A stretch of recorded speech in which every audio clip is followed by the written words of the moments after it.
Okay, fellas, like I said, you always have to get the big picture. You always have to weigh both sides of the equation. There's a yin and a yang, and there's pros and cons. Okay, so when you rank players across eras, you have to look at the different terms and conditions that each individual player faced.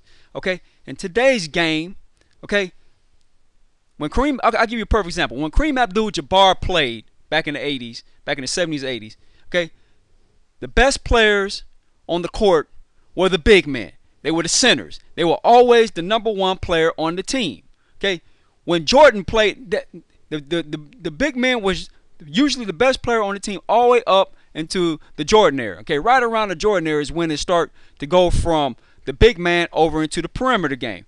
Now, when Jordan played, okay, the weakest position on the court, the weakest players in the NBA played the two guard spot. They were the shooting guard spot. Okay, that's why you have guys like John Starks, ex-CBA, 12 points per game. Danny Ainge, 11 points per game. Okay, see, what Bruce Blitz doesn't want to point out is those two guards in the 90s were weak compared to what Kobe Bryant's facing today.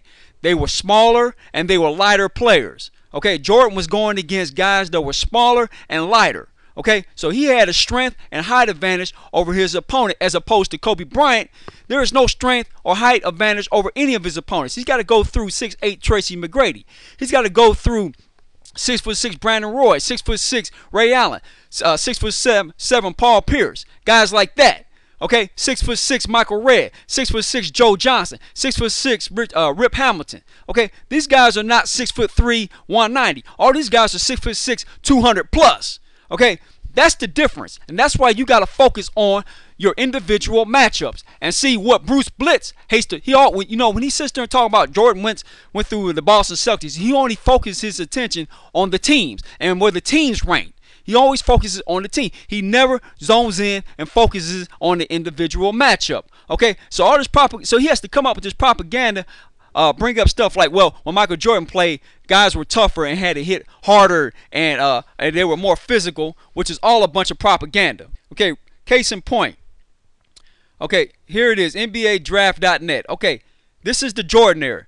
Okay, these are the free throw attempts per team. Okay, at 88, 89, 90, all the way up in here, you had 2,100, 2,200, 2,300 free throw attempts per team. Now you look at Kobe Bryant's.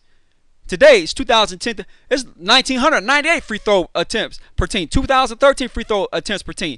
2029. Okay, teams are getting less free throws today than when Jordan played. So more fouls were being called when Jordan played than today. Less fouls are being called today. So he's up there trying to allude that guys get away with ticky-tack fouls and all this other garbage, but they're shooting less free throws, so less fouls are being called today, which is absolutely ridiculous, which dispels this myth about Jordan playing in a tougher era, which is absolutely ridiculous. And here you go again, dissecting the demise, breaking down 2 decades decline in scoring. Okay, just in 20 years, NBA during the more physical Handcheck era, okay, had a midst of an offensive renaissance that had teams filling the nets like they were on Alaskan. It's difficult to remember now, but in 1984, during the Handcheck, more physical era, 84, 85, when Magic, Bird, and the Pistons and all of them were in their heyday, the average NBA team scored 110.8 points per game. Every team in the league scored at least 104, while the Nuggets, Warriors, and Kings all averaged 117 points per game. Okay? Today, in fact, last season, scoring, this article is 2004. In fact, last season, scoring plummeted 93.4 points per game. Okay? A game for each team, a whopping 17.4 point decrease in 2 decades. Okay, so the game today, it's a lot harder to score points today than what it was, and you got less fouls being called. So all this propaganda Bruce Blitz is talking about a tougher era is a bunch of propaganda. You got Ben Wallace over hammering guys. See, if you look right here in this picture, this is Ben Wallace, okay? He's hammering his opponent right here. That looks like Tracy McGrady, but I'm not sure. Okay, case in point, if the game was so weak, why is LeBron James wearing a mouthpiece? Can anybody explain that to me? And right here, what do you see in Jameer Nelson's mouth? It's a mouthpiece. So why are these guys sitting here talking about the league is less physical today, which is absolutely garbage? Okay, case in point, here's Darren Williams going to the hole. Okay, that's a less physical league. Okay, just because you get flagrant fouls doesn't mean the NBA is less physical. There's less scoring today than it was when Jordan played and in the 80s. I'm up.